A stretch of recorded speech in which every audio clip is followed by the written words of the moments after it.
तो hello everyone, कैसे हो आप सब? बिल्कुल अच्छे होंगे। तो बच्चों, आज हम जो टॉपिक डिस्कस करेंगे उसकी एक खास बात यह है कि उसमें न्यूमेरिकल्स नहीं है।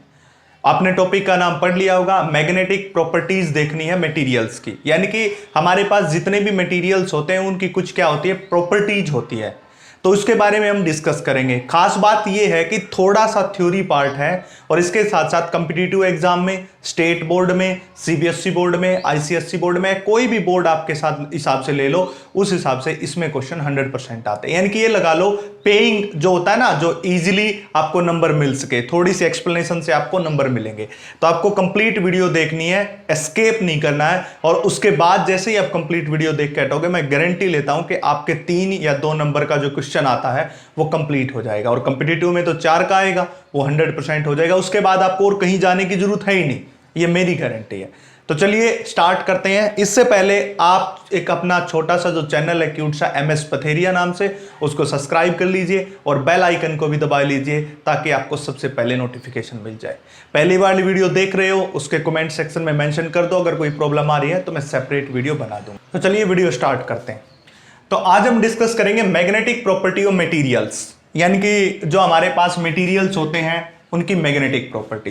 क्या हुआ कि सबसे पहले जो हमारे एक साइंटिस्ट थे क्यूरी और इसके साथ साथ फैराडे, इन दोनों साइंटिस्ट ने क्या किया था, एक डिस्कशन निकाला और उस डिस्कशन में बताया कि जितने भी मटेरियल होते हैं उनके पास कुछ प्रॉपर्टीज होती हैं जो मैग्नेटिक बिहेवियर को शो करती है। क्योंकि हम जो टॉपिक पढ़ रहे हैं वो मैग्नेटिज्म एंड मैटर पढ़ रहे हैं, तो हमें उसकी मैग्नेटिक प्रॉपर्टी देखनी होगी। तो क्यूरी और फैराडे ने दोनों ने डिस्कस किया या फिर जो भी एक्सपेरिमेंट किया उसके बेसिस के ऊपर उन्होंने बताया कि जो जितने भी मटेरियल होते हैं उनके पास कुछ प्रॉपर्टीज होती हैं जिनको मैग्नेटिक प्रॉपर्टी कहते हैं या मैग्नेटिक बिहेवियर करता है। तो इन्होंने क्या किया, उन मटेरियल की जितनी भी प्रॉपर्टी है उनको क्या कर दिया, 3 भागों में डिवाइड कर दिया। किसके बेसिस के ऊपर, वो शो किस हिसाब से करती है, मैग्नेटिक बिहेवियर को। यानी कि उनके मैग्नेटिक बिहेवियर के ऊपर इन्होंने 3 भाग में उसको तोड़ दिया। तो किसके बेसिस के ऊपर, ऑन द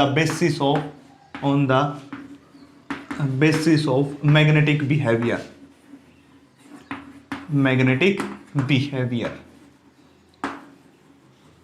इसके बेसिस के ऊपर उन्होंने इन मटेरियल्स को 3 भागों में तोड़ दिया। वो 3 भाग कौन कौन से थे? सबसे जो पहला था उसको हमने क्या कहा, डायामैग्नेटिक। सेकंड जो था वो था पैरामैग्नेटिक। 3 भागों में तोड़ा, किस बेसिस के ऊपर, मैग्नेटिक बिहेवियर के ऊपर। तीसरा जो हमारे पास था वो था फेरोमैग्नेटिक। ये तीनों के तीनों जो सब्सटेंस की प्रॉपर्टी होती है उनका बिहेवियर होता है डायमैग्नेटिक, पैरामैग्नेटिक और फेरामैग्नेटिक सब्सटेंस। यानी कि उन्होंने जितने भी मटेरियल्स थे उन मटेरियल को 3 भागों में तोड़ दिया, कुछ को डायमैग्नेटिक बना दिया, कुछ को पैरामैग्नेटिक और कुछ को फेरामैग्नेटिक। और उनको इन कैटेगरी में किस हिसाब से रखा, उनके मैग्नेटिक बिहेवियर की स्टडी करके। यानी कि हम किसी चीज का ये पता करके कि ये कैसा बिहेव करता है, ये कैसा बिहेव करता है, तभी तो रखते हैं। यानी कि कुछ जैसे कि मटेरियल्स थे, जैसे आप बात करते हो बिस्मिथ की बात करो, आप कॉपर की बात करो, लेड की बात करो, तो वो डायमैग्नेटिक की तरह बिहेव करते थे। इसलिए जैसे कि हम बात करते हैं पीबी का मतलब होता है लेड कैसा बिहेव करता है, डायमैग्नेटिक, इसलिए इसमें रख दिया। इसके बाद हमने बात की किसकी, एल्यूमिनियम की, वो कैसा बिहेव करता, पैरा, तो इस कैटेगरी में रख दिया। इसके बाद हमने बात की आयरन की, तो वो किसी तरह बिहेव करता, फेरोमैग्नेटिक, तो इसमें रख दिया। तो इन तीनों ने इनको कैटेगराइज कर दिया, मटेरियल्स को कैटेगराइज कर दिया कि वो किस कैटेगरी में आते हैं। इसके बाद हमारा काम क्या है, प्रत्येक मटेरियल्स को पहले डायमैग्नेटिक, फिर पैरामैग्नेटिक, फिर फेरोमैग्नेटिक, प्रत्येक को हम एक्सप्लेन करते चलेंगे, इसको क्या कैसे क्यों होता है सब कुछ इसके अंदर, और इनकी प्रॉपर्टीज क्या क्या होती है। तो चलिए देखते हैं। सबसे पहला मटेरियल है उसकी बात करते हैं। देखिए, तो चलिए पहला डिस्कस करते हैं डायमैग्नेटिक सब्सटेंस, जो 3 भागों में डिवाइड किया था मटेरियल को, उसमें सबसे पहला पार्ट होगा डायमैग्नेटिक। तो सबसे पहले हमें इसकी डेफिनेशन का पता होना चाहिए कि डायमैग्नेटिक सब्सटेंस क्या होता है। देखिए डेफिनेशन के लिए कुछ समझते हैं हम। ये देखिए, ये क्या होता है, नॉर्थ, ये साउथ, ये मैग्नेट होगी। आपको पता है मैग्नेट का एक हिस्सा नॉर्थ होता है, एक साउथ होता है। हमने कोई एक ऐसा सब्सटेंस ले लिया जो डायमैग्नेटिक है, और डायमैग्नेटिक का एग्जांपल अभी भी बताया, मैं मान लिया कॉपर ले लिया। कॉपर क्या है? डायमैग्नेटिक, ये डायमैग्नेटिक सब्सटेंस है। तो जब डायमैग्नेटिक सब्सटेंस को मैं इस मैग्नेट के पास लेके जाऊंगा, क्या है ये? डायमैग्नेटिक सब्सटेंस, और ये कौन है? मैग्नेट। जैसे ही मैं इस डायमैग्नेटिक सब्सटेंस को इसके पास लेके जाऊंगा तो ये इसको रिपेल करेगा, अट्रैक्ट नहीं करेगा, ये इसको क्या करेगा? रिपेल करेगा। जैसे ही मैं इसको इसके पास लेके ऐसे जाना चाहता हूं, ये रिपेल करेगा। इसको मैं इसके पास लेके जाना चाहता हूं तो क्या करेगा? रिपेल करेगा। मतलब ये वो सब्सटेंस होते हैं जो फीबली रिपेल किए जाते हैं मैग्नेट के द्वारा। अब यहां पे क्या होगा? Feebly repulsion, feebly repulsion. अब आप सोचोगे कि सर फीबली क्या होता है? फीबली होता है हल्का, हल्का सा, बिल्कुल हल्का।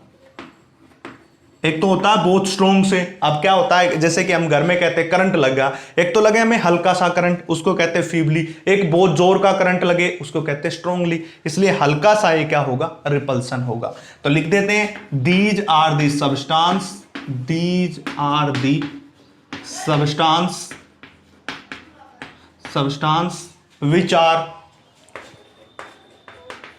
are feebly repelled to magnet, feebly repelled to magnet। ठीक है, फीबली रिपेल टू मैग्नेट, जो मैग्नेट के द्वारा फीबली का मतलब होता है बिल्कुल हल्का सा रिपेल किया जाए। और ये हमेशा क्या करते हैं? अब ये हमेशा दे ऑलवेज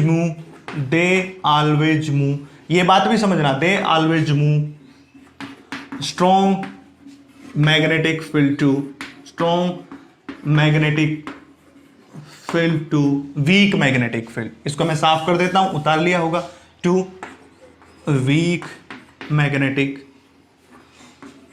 फील्ड। ये हमेशा किस तरह मूव करते हैं? Strong magnetic field to weak magnetic field. Copy pen साथ रखना, उतारते रहना काम की चीज है। ये हमेशा किस तरह मूव करेंगे? Strong to weak. जैसे कि हमने क्या ले लिया? Magnetic field. यहां पे क्या है? स्ट्रॉन्ग है, और यहां पे क्या है? Week magnetic field. ये 2 पॉइंट ले लिए, ठीक है। यहां पे मैंने क्या रख दिया? एक डायमैग्नेटिक सब्सटेंस रख दिया, ठीक है। अब आपको पता है कि डायमैग्नेटिक सब्सटेंस तो मैग्नेट के द्वारा रिपेल होता है, तो यहां पे कौन है? स्ट्रॉन्ग, यहां पे वीक है। तो यहां पे स्ट्रॉन्ग होने के कारण इसको ज्यादा उससे रिपेल करेगा शक्ति से, और ये कम एफर्ट से इसको रिपेल करेगा। इसलिए क्या चाहेगा कि जहां पे इसके ऊपर रिपल्सन कम लगे वहां पे जाना है या ज्यादा लगे। अब ज्यादा वाला तो इसको धकेल के कहां पहुंचा देगा? वीक की तरफ। इसलिए स्ट्रॉन्ग से किस तरफ भागेगा? वीक फील्ड की तरफ भागेगा। तो इसलिए लिखा है they always move strong magnetic field to weak magnetic field. ये बातें याद रखना। तो सबसे पहले डायमैग्नेटिक सब्सटेंस क्या होते हैं? जो मैग्नेट के द्वारा फीबली रिपेल किए जाएं। दूसरी बात, हमेशा मूव करते हैं strong magnetic field to weak magnetic field की तरफ। ये बात थी। अब हम क्या करेंगे? इसकी प्रॉपर्टीज के बारे में स्टडी करेंगे। अब तक हमने क्या किया? डेफिनेशन ली। अब हम डिस्कस करेंगे इसकी प्रॉपर्टीज, ठीक है। प्रॉपर्टीज देखिए, प्रॉपर्टीज में सबसे पहली प्रॉपर्टी तो लिख सकते हैं कि they always move from strong magnetic field to weak magnetic field. पहली प्रॉपर्टी अभी समझाई, they always move from strong, B लिख देता हूं मैं, और मैग्नेटिक फील्ड तुम खुद लिखना, magnetic field to weak, B. पहली प्रॉपर्टी तो यही होगी, हमेशा किस तरफ मूव करेंगे? स्ट्रॉन्ग मैग्नेटिक फील्ड से वीक मैग्नेटिक फील्ड की तरफ मूव करेंगे। सेकंड बात हम क्या करेंगे? द एग्जांपल ऑफ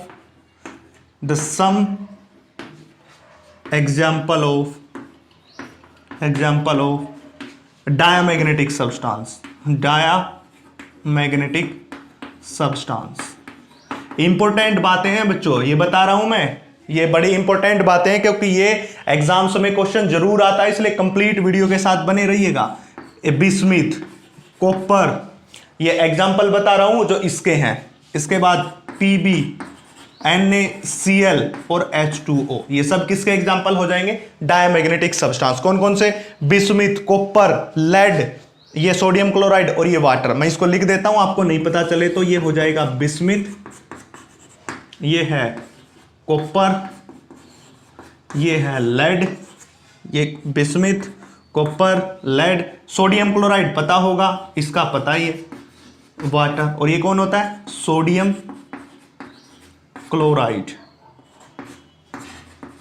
देख लेना, ये सब हो जाएगा, ठीक है। तो पहली प्रॉपर्टी, हमेशा मूव करते हैं किस तरफ? Strong magnetic field to weak magnetic field. दूसरी property, the some example of diamagnetic substance, bismuth, copper, lead, sodium chloride, water. और ये सब किसके ऊपर होंगे? एसटीपी के ऊपर। एसटीपी पे होना चाहिए। एसटीपी का मतलब स्टैंडर्ड टेम्परेचर एंड प्रेशर। जब आप केमिस्ट्री में जाते हैं तो आपको पता होगा कि एसटीपी का मतलब स्टैंडर्ड टेम्परेचर और प्रेशर होता है।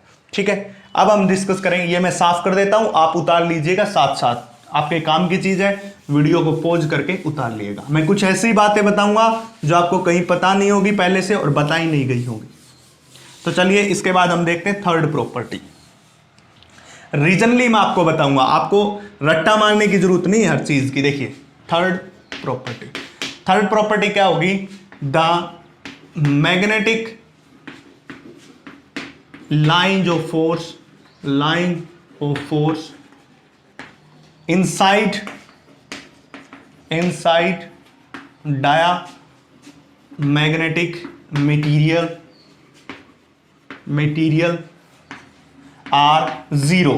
ये प्रॉपर्टी भी बड़ी इंपॉर्टेंट है। ये थर्ड प्रॉपर्टी क्या कहती है, इसको समझो।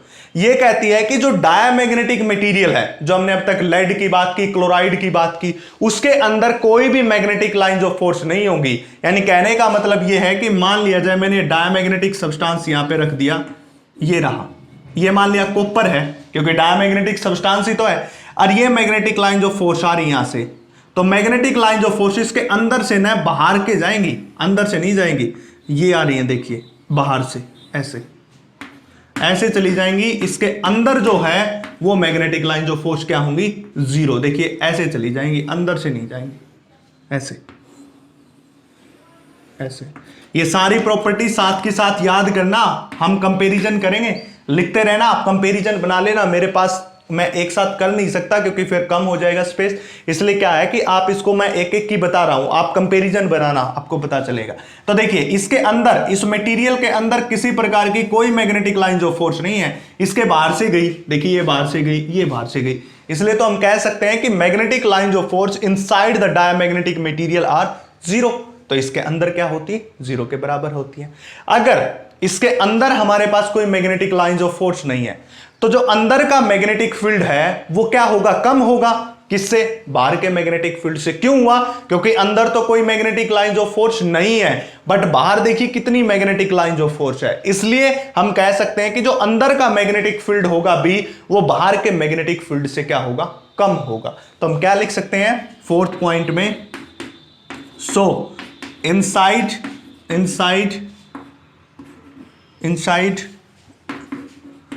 there is no magnetic lines of force,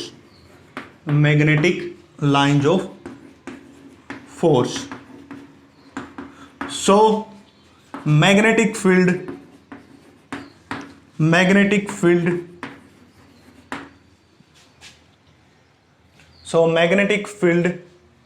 B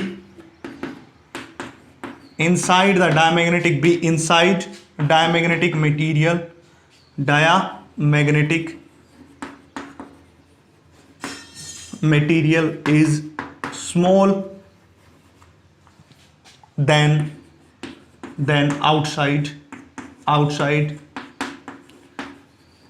magnetic field। क्या कहता है? सो इनसाइड, अंदर की तरफ हम बात करेंगे, there is no magnetic lines of force, अंदर की तरफ कोई मैग्नेटिक लाइंस ऑफ फोर्स नहीं होंगी। So magnetic field B inside the diamagnetic substance या मटेरियल इज क्या हो जाएगा? Small than outside magnetic field. अब आपको पता आउटसाइड तो स्पेस है, और स्पेस का मैग्नेटिक फील्ड कितना होता? बाहर का बी नोट, और अंदर का कितना होगा? बी होगा। ये कॉपर है, ये मैग्नेटिक फील्ड की बात कर रहे हैं। तो इसका मतलब क्या हुआ? इसका मतलब इस प्रॉपर्टी में ये बताना चाह रहा, अगर मैं मैं बी नोट की बात करूं तो लेस देन किसके बराबर हो जाएगा? 1 के बराबर। यानी कि मैग्नेटिक फील्ड बी जो कि अंदर का है वो by B naught is equal to 1। अगर किसी को समझ नहीं आ रहा तो देखिए इसको इस तरफ लेके जाओ, तो बी इज बी नोट। देखिए मैग्नेटिक फील्ड इनसाइड का लेस देन है आउटसाइड, आउटसाइड का तो बी नोट है, इनसाइड का बी है, और अभी बताया अंदर का मैग्नेटिक फील्ड कम और बाहर का ज्यादा होगा, तो B is less than B naught होगा। ठीक है, अगर ऐसा होता तो म्यू बाय में म्यू नोट ये भी लेस देन 1 होगा। म्यू बाय म्यू नोट, ये भी क्या होगा, लेस देन 1 होगा। और आपको पता है कि म्यू बाय म्यू नोट, यहां पे मैं बता देता हूं कि म्यू बाय म्यू नोट किसके बराबर होता है, म्यू आर के बराबर होता है। अगर mu by mu note less than 1 है तो म्यू आर भी क्या हो जाएगा, लेस देन 1 हो जाएगा। समझ आ रही है ना बात। बात क्या कही, अंदर की तरफ मैग्नेटिक लाइन जो फोर्स 0, केवल बाहर से इसके गुजर गई, इसलिए अंदर मैग्नेटिक फील्ड जो बी है वो कम होगा बाहर के मैग्नेटिक फील्ड बी नोट से। अगर हमारे पास b बाय बी नोट कम है, अगर b इनसाइड का कम है बाहर से, तो ये कंडीशन, अगर ये कंडीशन है तो mu by mu note less than 1 हो जाएगा। और ये बात है तो म्यू बाय म्यू नोट किसके बराबर, म्यू आर, और म्यू आर किसके बराबर हो जाएगा, लेस देन 1। सबसे बड़ी बात, इस परमिएबिलिटी, ससेप्टिबिलिटी, म्यू नोट, इनके ऊपर इंटरचेंज करके कॉम्पिटिटिव एग्जाम में, सीबीएसई एग्जाम में, स्टेट बोर्ड में क्वेश्चन पूछे जाते हैं। अब बच्चे क्या करते हैं, पजल हो जाते हैं कि कैसे याद रखें किसकी रिलेटिव परमिएबिलिटी एक से ज्यादा होगी, किसकी एक से कम होगी, इसका मारते रट्टा। एग्जाम में जाके भूल जाते हैं, बोलने के बाद नंबर कट गए। पर मैं आपको बता रहा हूं, अगर कॉम्पिटिटिव एग्जाम में है तो 4 नंबर का क्वेश्चन होता है और उसको ऐसे याद रखो आप। अब कहोगे सर आपने भी तो यहां पे एक चीज का रट्टा बता दिया। चल मान ली आपकी बात कि ये बात तो सही है कि b by B naught less than 1, इसके बाद ये कैसे आया, तो इसको भी मैं एक्सप्लेन करता हूं। मैंने करवाया था H intensity of magnetising field या फिर मैग्नेटाइजिंग फील्ड, क्या बताया था, B naught by mu naught, ये बताया था H, B naught by mu naught, ये फार्मूला बता चुका हूं मैं पहले ही। इसी प्रकार अगर मैं इसको अंदर मानूं, ये तो मैंने बाहर के लिए किया, अब मैं ले लेता हूं H। देखिए जितना H बाहर के पास उतना ही तो H अंदर है, क्योंकि हमने एक कांस्टेंट H ही तो अप्लाई किया है, तो वो तो सेम रहेगा। दूसरा कौन हो जाएगा, b बाय म्यू नोट, क्यों, क्योंकि ये तो बाहर था, बाहर का ये बी नोट और म्यू नोट, अंदर का b मैग्नेटिक फील्ड और म्यू वो। अब इन दोनों को मल्टीप्लाई करो, कर दीजिए, H by H is equal to B naught by mu naught, b by mu. अब देखिए क्या होगा, H से H क्या हो जाएगा, कैंसिल। अब मैं क्या करता हूं, मैं ऐसा करता हूं कि इस b को इस तरफ और इसको नीचे लेके आ जाता हूं। देखिए b को ऊपर, इसको नीचे, b नोट, ये तो कैंसिल हो गया, इस तरफ कौन बचेगा, म्यू बाय म्यू नोट। देखिए b by B naught, mu by mu naught, mu by mu naught हो गया ना। H से H तो कैंसिल, b ऊपर गया, ये b नोट नीचे आया, तो इस तरफ बचा म्यू नोट, तो b बाय म्यू नोट किसके बराबर है, म्यू बाय म्यू नोट, तो b by B naught, mu by mu naught, ये बात। इसी प्रकार इससे पहले वाले वीडियो लेक्चर में मैंने बताया कि म्यू बाय म्यू नोट कौन होती है, रिलेटिव परमिटिविटी होती है, परमिएबिलिटी होती है। और रिलेटिव परमिएबिलिटी अगर ये लेस देन 1 तो म्यू आर की लेस देन 1 हो जाएगा। ठीक है, तो ये बात आ गई, इससे आगे भी जोड़ सकते हैं हम। देखिए इसके बाद जो अगला करेंगे उसमें इतनी प्रॉब्लम नहीं होगी, क्योंकि इसमें सब हम लिंक बना चुके हैं। जो प्रॉपर्टी इसकी डिस्कस कर रहे हैं उसी की वही प्रॉपर्टी उनकी डिस्कस करेंगे। सिर्फ आपको एक ही प्रॉपर्टी याद रखनी है, डायामैग्नेटिक सब्सटेंस। एक ही प्रॉपर्टी याद रखो, उसका बिल्कुल उल्टा अपोजिट में पैरा में करना है और फेरो में करना, और कुछ नहीं करना। तो आप एक ही याद कर लीजिए, तो mu by mu naught is equal to mu R less than 1 के बराबर। इसके बाद हमारे पास ये कौन सी थी, थर्ड। इसके बाद हम लेते हैं फोर्थ प्रॉपर्टी। देखिए फोर्थ प्रॉपर्टी क्या होगी। हाँ तो देखिए फोर्थ प्रॉपर्टी डिस्कस करते हैं। फोर्थ प्रॉपर्टी क्या कहती है, relative permeability, relative permeability of diamagnetic substance, diamagnetic substance is less than 1। एक से कम होगी, हम इसको लिख सकते हैं mu R is less than 1 के बराबर। एक से क्या हो जाएगी, कम हो जाएगी। तो ये बात हमने ले ली। इसके बाद हम करते हैं छठी प्रॉपर्टी। देखिए सिक्स प्रॉपर्टी, मैं एक बार कंपैरिजन भी आपको बता दूंगा लास्ट में, पर इससे पहले आप समझते रहिए। सिक्स प्रॉपर्टी, अब आपको पता है कि जो काई एम है वो किसके बराबर होता है। आपको मैंने बताया था कि mu R is equal to 1 plus में काई एम। ये रिलेशन आपको डिस्कस करवाया था मैंने, इससे पहले वाले लेक्चर में रिलेशन करवा चुका हूं। जो नया बच्चा है अगर पता तो है तो अच्छी बात है, नहीं तो पहले वाले लेक्चर पे जाइए, उसको देखिए, मैं डिस्क्रिप्शन में लिंक डाल दूंगा, उसको जाके जरूर देखिएगा, तब आपको पता चलेगा कि mu R is equal to में किसके बराबर होता है, 1 प्लस में काई एम। काई एम क्या होता है, ससेप्टिबिलिटी होती है, बताया था। Mu R relative permeability. अब एक बात देखिए, अगर इसकी वैल्यू लेस देन 1 है, म्यू आर की वैल्यू क्या, 1 से कम है, तो एक्सएम क्या होगा, इस एक में से माइनस होगा। देखिए अब एक्सएम निकालना चाहता हूं मैं, निकाल लीजिए। म्यू आर -1, ये इस तरफ आके माइनस हो जाएगा। अगर इस म्यू आर की वैल्यू 1 से कम है मतलब 1 से छोटी है, अब छोटी में से बड़ी घट रही है, ये तो पूरा 1 है, मैथ है समझ लीजिए, ये है पूरा 1 और म्यू आर की वैल्यू लेस देन 1 हम यहां पे बता चुके। मतलब लेस देन 1 का मतलब क्या, इस 1 से छोटी में से 1 घटेगा तो नेगेटिव आएगी, मतलब इसकी जो ससेप्टिबिलिटी वो कैसी हो जाएगी, नेगेटिव। तो काई एम डायमैग्नेटिक सब्सटेंस की क्या होती है, नेगेटिव होती है। ये बात हमने बता दी। तो पहली प्रॉपर्टी, दूसरी प्रॉपर्टी, तीसरी, चौथी, पांचवी और 6 प्रॉपर्टी। छठी प्रॉपर्टी में क्या बताया, म्यू आर इजिकल टू में 1 प्लस में काई एम ये होता है और काई एम की वैल्यू म्यू आर माइनस 1। अब म्यू आर की वैल्यू तो लेस देन 1 है, इसलिए क्या आएगा, नेगेटिव। तो susceptibility of diamagnetic substance are negative, ये बात लिखेंगे हम। इसको मैं साफ कर देता हूं, ये आपने लिख लिया होगा या उतार लिया होगा, नहीं उतारा तो पीछे जाके पॉज करके उतार लीजिए। देखिए लिखते हैं ससेप्टिबिलिटी ऑफ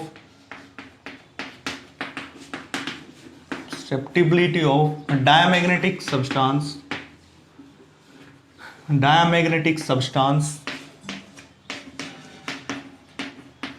आर नेगेटिव। कैसी होती है ससेप्टिबिलिटी, नेगेटिव होती है। डायमैग्नेटिक सब्सटेंस की ससेप्टिबिलिटी की बात करेंगे तो वो कैसी होती है, नेगेटिव होती है। ठीक है, इसके बाद हम डिस्कस करते हैं नेक्स्ट प्रॉपर्टी, प्रॉपर्टी नंबर 7। अगर मैं डायमैग्नेटिक सब्सटेंस को मैग्नेटिक फील्ड में रख दूं, मैं एक मैग्नेटिक फील्ड प्रोवाइड कर दूं, डायमैग्नेटिक सब्सटेंस रख दूं, तो ये किस तरह सेट हो जाता है, पैरेलल सेट हो जाता है। देखिए जैसे कि ये नॉर्थ और ये साउथ, ये डायमैग्नेटिक सब्सटेंस, अगर मैं ऐसे किसी भी ओरिएंटेशन में इसको ऐसे रख दूं, ऐसे रख दूं, ऐसे रख दूं, तो कैसे सेट हो जाएगा, ऐसे। यानी कि कैसे, मैं इसको ऐसे रख दूं या ऐसे रख दूं, ऐसे रख दूं, कैसे भी रख दूं, जैसे ही लगाऊंगा तो ये सेट हो जाएगा पैरेलल। तो क्या कहेंगे, these set parallel to themselves in magnetic field, ये अपने आप को पैरेलली सेट कर लेते हैं किसके अंदर, मैग्नेटिक फील्ड के अंदर। जो मैग्नेटिक फील्ड अप्लाई किया, किसी डायमैग्नेटिक सब्सटेंस को रख के मैग्नेटिक फील्ड अप्लाई किया तो वो क्या हो जाता है, पैरेलली सेट। ये diamagnetic substance, DMS diamagnetic substance याद रखना। ठीक है, तो ये प्रॉपर्टी कौन सी थी इसकी, प्रॉपर्टी नंबर 7। ठीक है, इसके बाद हम जाते हैं इसकी नेक्स्ट प्रॉपर्टी के अंदर, वो प्रॉपर्टी पढ़ेंगे हम, प्रॉपर्टी नंबर 8। देखिए ये एक यूनिवर्सल फैक्ट है, चाहे कोई भी सब्सटेंस ले लो। हमने एक पर्टिकुलर एग्जांपल लिए बिस्मिथ का, कॉपर का, लेड का, सोडियम क्लोराइड H2O, जिनके पास क्या था, डायमैग्नेटिक कैरेक्टर था। बट क्या है कि ये यूनिवर्सल फैक्ट है कि प्रत्येक मटेरियल के पास क्या होता है, डायमैग्नेटिक प्रॉपर्टी होती है। जितने भी इस दुनिया में मटेरियल है उन सब के पास डायमैग्नेटिक मटेरियल के डायमैग्नेटिक बिहेवियर होता है। बस बात इतनी होती है, किसी के पास ज्यादा होता है, किसी के पास कम होता है। जिसके पास बिल्कुल कम हुआ उसको हम ऑब्जर्व नहीं कर सकते, बट उसके पास क्या है, डायमैग्नेटिक प्रॉपर्टी होती है। तो हम क्या लिखेंगे, each material have diamagnetic property but it is observable in some substance। ये कुछ ही सब्सटेंस ऐसे हैं जिसके अंदर क्या होती है, ऑब्जर्वेबल होती है, ऑब्जर्व किया जाता है। वैसे तो प्रत्येक में मिलती है। क्या करेंगे, डायमैग्नेटिक बिहेवियर को रिप्लेस कर दिया जाएगा पैरा या फेरो के द्वारा।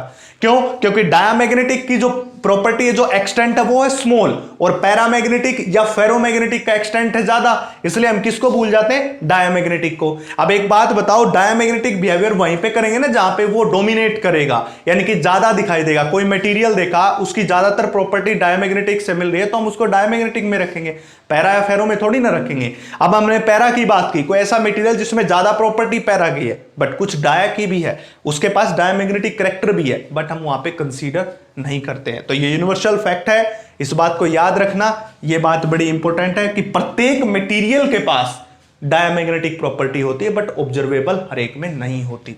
ये बात याद रखना, क्वेश्चन पूछा जा सकता है इस प्रॉपर्टी के ऊपर, तो ये याद रखना। ठीक है बच्चों, तो हमने डिपेंड काईएम की वैल्यू बता दी, रिलेटिव परमिएबिलिटी बता दी, मैग्नेटिक फील्ड को कंपेयर कर लिया। इसके बाद हमने अगर मैग्नेटिक फील्ड में रखे तो क्या होगा, ये सब बातें कर ली। अब मैं कुछ बात बताता हूं जो इंपॉर्टेंट बात है, सितारे वाली बात आपको बताता हूं, ज्ञान बादल की बात बताऊंगा आपको। अब मैं आपको एक ज्ञान बादल की बात बताता हूं। देखिए ज्ञान बादल की बात क्या होती है वो आप समझिएगा। ये तो थी प्रॉपर्टी, आपको लिखने में काम आएगी जब एग्जाम में क्वेश्चन आएगा। अब एक इंपॉर्टेंट बात बताता हूं मैं आपको। इंपॉर्टेंट बात क्या है, diamagnetic is the basic behaviour of super conductor. जो हमारे पास सुपर कंडक्टर होते हैं वो क्या होते हैं, परफेक्ट डायमैग्नेटिज्म होते हैं। तो क्या होते हैं सुपर कंडक्टर, इसको याद रखना, super conductor are perfect diamagnetic.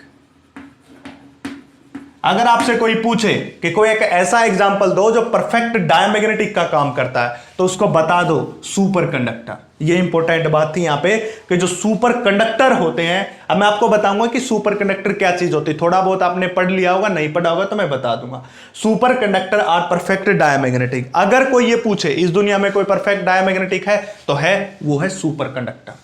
ये एक एक्सोटिक प्रॉपर्टी होती है डायमैग्नेटिक सब्सटेंस की। सुपर कंडक्टर जो होते हैं एक ऐसे सब्सटेंस होते हैं जो क्या होते हैं, परफेक्ट डायमैग्नेटिक। इसका मतलब क्या हुआ, इसका मतलब ये हुआ कि ये कोई सुपर कंडक्टर है, ये सुपर कंडक्टर है, इस सुपर कंडक्टर के अंदर मैग्नेटिक फील्ड जीरो होता है। अब ये भी बताया था मैंने कि जो डायमैग्नेटिक सब्सटेंस होते हैं उसके अंदर से magnetic lines of force pass नहीं होती है, उसके अंदर से मैग्नेटिक लाइंस ऑफ फोर्स कितनी होती है, जीरो। अगर उसके अंदर मैग्नेटिक लाइंस ऑफ फोर्स तो सारी बाहर से जा रही है, तो अंदर मैग्नेटिक फील्ड कितना होगा, जीरो। इसका मतलब एक ऐसा सब्सटेंस, एक ऐसा कंडक्टर जिसके अंदर मैग्नेटिक फील्ड जीरो है, वो परफेक्ट डायमैग्नेटिक हो सकता है, और वो उसका एग्जांपल है सुपर कंडक्टर। ठीक है, इसलिए हम कहते हैं कि super conductor are perfect diamagnetic. अगर आपको कोई बोल दे कि डायमैग्नेटिक सब्सटेंस कौन से होते हैं, तो आप बता सकते हो जिसके अंदर मैग्नेटिक फील्ड जीरो होता है, और ऐसे कंडक्टर को सुपर कंडक्टर कहते हैं।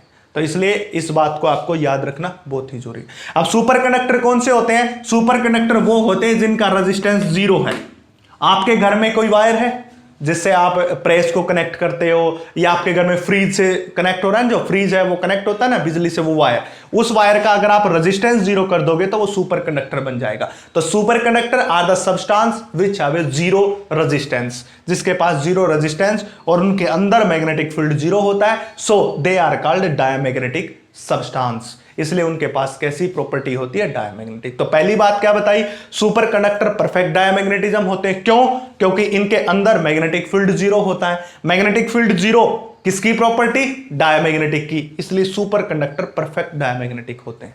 इसके बाद पूछ सकते हो कि सर सुपर कंडक्टर कौन होते हैं, वो सब्सटेंस, वो कंडक्टर जिनके अंदर रेजिस्टेंस जीरो होता है। आपके घर में कोई वायर उठाइए, उसका रेजिस्टेंस जीरो कर दीजिए, वो सुपर कंडक्टर बन जाएगा। अब रेजिस्टेंस जीरो होता है नेगेटिव टेम्परेचर के ऊपर। आपको पता है जैसे जैसे मैं टेम्परेचर घटाऊंगा वैसे वैसे रेजिस्टेंस भी घटेगा। तो इसलिए आपको क्या करना पड़ेगा, कंडक्टर, अगर आपको सुपर कंडक्टर, अगर कंडक्टर को कन्वर्ट करना है सुपर कंडक्टर में, तो उसके टेम्परेचर को नेगेटिव में लेके जाइए। जैसे उसको नेगेटिव में लेके जाओगे उसका रेजिस्टेंस जीरो हो जाएगा।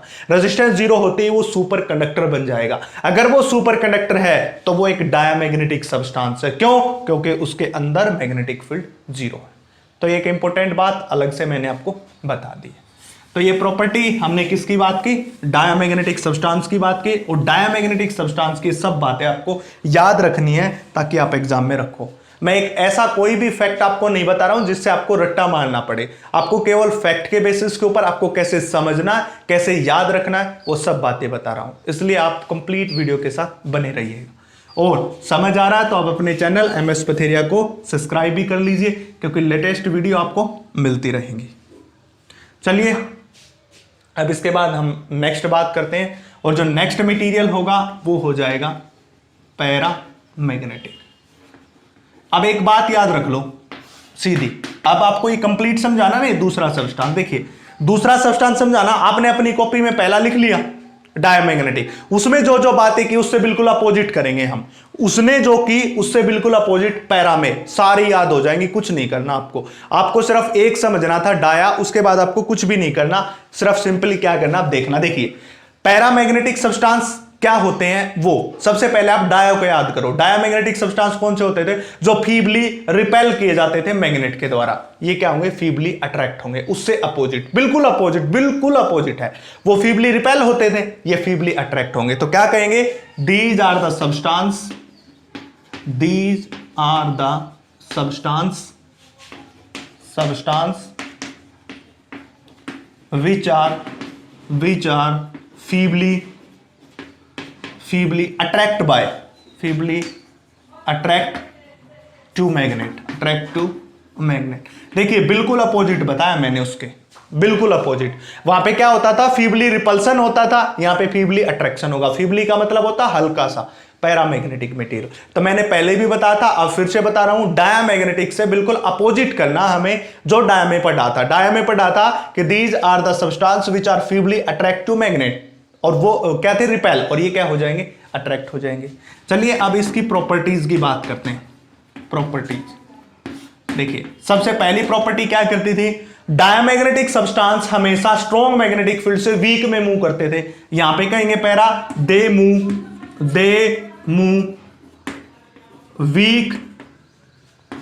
Week to strong magnetic field.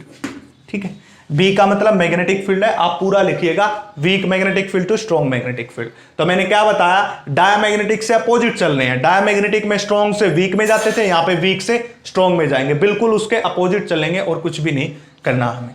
इसके बाद हम सेकंड प्रॉपर्टी करेंगे। देखिए दूसरी प्रॉपर्टी में उसके एग्जाम्पल लिए थे, वो कौन कौन से एग्जाम्पल थे? एग्जाम्पल ले लेंगे यहां पे भी। देखिए एग्जाम्पल तो आपको याद ही करने पड़ेंगे जो इसके एग्जाम्पल थे। देखिए एल्यूमिनियम हो जाएगा, सोडियम हो जाएगा, एल्यूमिनियम होगा, सोडियम होगा, ठीक है, और ये कैल्शियम होगा, ये एग्जाम्पल। ठीक है, दूसरे में एग्जाम्पल पहला पॉइंट में लिया था स्ट्रॉन्ग से वीक, यहां पे लेंगे वीक से स्ट्रॉन्ग, उससे अपोजिट करना जो वहां पे पढ़ा था। तो एग्जाम्पल में एल्यूमिनियम, सोडियम और कैल्शियम। अब हम बात करते हैं थर्ड पॉइंट की। थर्ड पॉइंट में क्या कहा था कि जो डायामैग्नेटिक सब्सटेंस होता है, देखिए जो डायामैग्नेटिक सब्सटेंस था उसके बाहर से क्या जाती थी? सारी ऐसे मैग्नेटिक लाइन ऑफ फोर्स उसके बाहर से जाती थी, उसके अंदर जो मैग्नेटिक लाइन ऑफ फोर्स वो कितनी थी? 0। बट यहां पे उल्टा क्या होगा? All the magnetic line of force are passing through the paramagnetic substance. ये हो जाएगा, यानी कि क्या होगा? ऐसा होगा, ये होगा, ये मैग्नेटिक लाइन जो फोर्स आई इसके अंदर से पास होंगे, ऐसे अंदर से पास होंगे, अंदर से ऐसे पास होंगे। ये कौन सा है? पैरामैग्नेटिक सब्सटेंस, पैरामैग्नेटिक, उससे बिल्कुल अपोजिट है, जो पहले वाली की उससे बिल्कुल अपोजिट है। तो क्या लिखेंगे? All the magnetic lines of force, magnetic lines of force are passing through the paramagnetic substance. किसके अंदर से पास होंगी? सारी की सारी पैरामैग्नेटिक सब्सटेंस। वहां पे जब डायामैग्नेटिक की पढ़ रहे थे वहां पे बाहर से जा रही थी, क्या जा रही थी? बाहर से जा रही थी। यहां पे क्या होगा? अंदर से पास होंगी सारी की सारी। ये बात याद रखना, थर्ड प्रॉपर्टी। इसके बाद हम बात करते हैं फोर्थ प्रॉपर्टी। देखिए क्या कहती है फोर्थ प्रॉपर्टी। फोर्थ प्रॉपर्टी ये बताया था, अगर ऐसा होता, देखिए वहां पे क्या किया था हमने कि जो इनसाइड का मैग्नेटिक फील्ड वो कम था बाहर से। क्यों? क्योंकि सारी मैग्नेटिक लाइन ऑफ फोर्स बाहर से जा रही थी, अंदर से कोई नहीं जा रही थी। बट पैरामैग्नेटिक सब्सटेंस में सारी अंदर से जाएंगी, बाहर से कोई नहीं जा रही। मतलब इनसाइड का magnetic field outside magnetic field से ज्यादा होगा। यानी कि हम क्या लिखेंगे? Inside magnetic field, inside magnetic field B, inside magnetic field B is greater than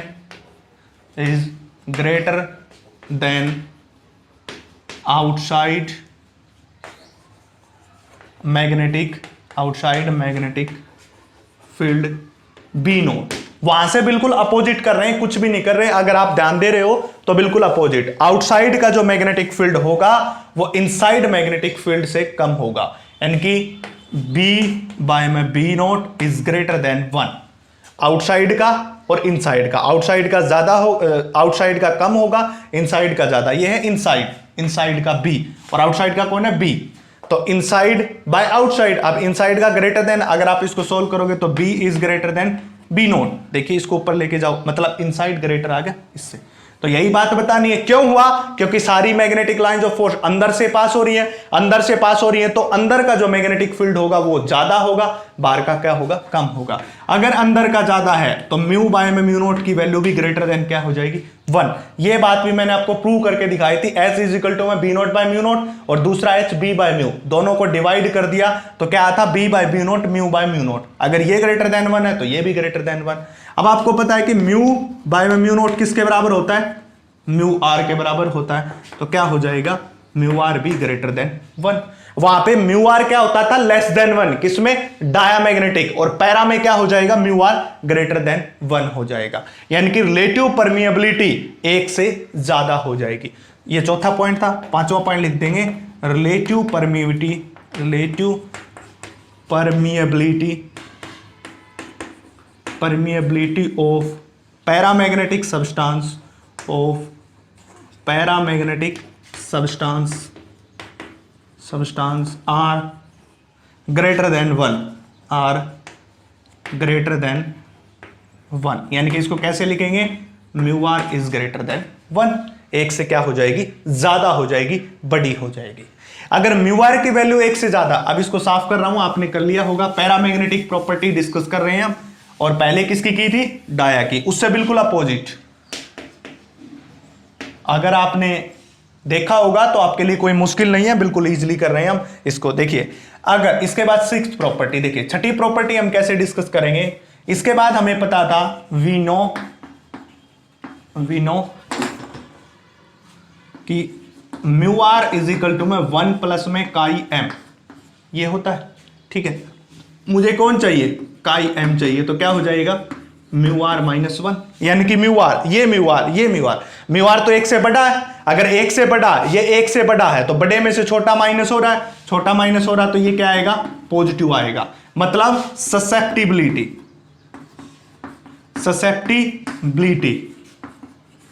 of paramagnetic substance are greater than, are positive, greater than लिखने की जरूरत नहीं है, आर पॉजिटिव, तो ये पॉजिटिव होगी, ठीक है, ये बात हो गई। अब देखिए रट्टा नहीं मारा बिल्कुल भी, हमने इस प्रॉपर्टी को उठाया, बिल्कुल डायमैग्नेटिक में जो पढ़ा था उससे अपोजिट चल रहे हैं, इस प्रॉपर्टी को उठाया, हमने कहा कि इनसाइड से पास होती है, बाहर से नहीं जाती, तो इनसाइड का मैग्नेटिक फील्ड बाहर से ज्यादा, तो B by greater, mu by mu naught greater, तो म्यू आर की वैल्यू भी 1 से ज्यादा। अगर रिलेटिव परमिएबिलिटी 1 से ज्यादा है तो इस रिलेशन से पता कर ली कि जो ससेप्टिबिलिटी है वो पॉजिटिव आएगी। ये पॉजिटिव तो होगी बट कैसी होगी, स्मॉल पॉजिटिव, इसको लिख सकते हो स्मॉल पॉजिटिव। आपको बता दूं ये स्मॉल पॉजिटिव हो गया, अगर आपको कोई स्पेसिफिकली ज्यादा अंदर से पूछे तो बता देना ये कैसी प्रॉपर्टी होती है, स्मॉल पॉजिटिव होती है। तो ये प्रॉपर्टी हमने क्या कर ली, 6 डिस्कस कर ली। अब इसके बाद नेक्स्ट में चलते हैं, देखिए सातवीं प्रॉपर्टी, सातवीं में क्या कहा था, अगर मैं मैग्नेटिक फील्ड अप्लाई करता था ये नॉर्थ और साउथ, तो ये क्या होता था, ये ऐसे सेट हो जाती थी डायमैग्नेटिक, वो जो डायमैग्नेटिक था, बट पैरामैग्नेटिक क्या होगी, इस फील्ड के परपेंडिकुलर सेट होगी। ये कौन है, मैग्नेटिक सब्सटेंस। तो किस तरह, paramagnetic substance inside the magnetic field set itself perpendicular to field. देखिए ये तो है परपेंडिकुलर, ये है फील्ड, और इसके परपेंडिकुलर अपने आप को सेट कर लेती है कौन, ये पैरामैग्नेटिक सब्सटेंस। डायमैग्नेटिक कैसे सेट करता था, पैरेलल, बट ये कैसे सेट करेगा, परपेंडिकुलर। तो क्या लिखेंगे, inside magnetic field they set itself perpendicular to field, उस फील्ड के परपेंडिकुलर, ये परपेंडिकुलर का साइन मैंने लगा दिया, उस फील्ड के परपेंडिकुलरली अपने आप को क्या कर लेती है, सेट कर लेती है इनसाइड द मैग्नेटिक फील्ड। ठीक है बच्चों, तो ये बात बता दी पैरामैग्नेटिक। पैरामैग्नेटिक बिल्कुल डायमैग्नेटिक से अपोजिट था। डायमैग्नेटिक में क्या पढ़ा था कि वो फीबली रिपेल होते हैं, ये फीबली अट्रैक्ट होते हैं। उनमें पढ़ा वो स्ट्रॉन्ग से वीक में मूव करते हैं, ये होंगे वीक से स्ट्रॉन्ग में मूव करते हैं।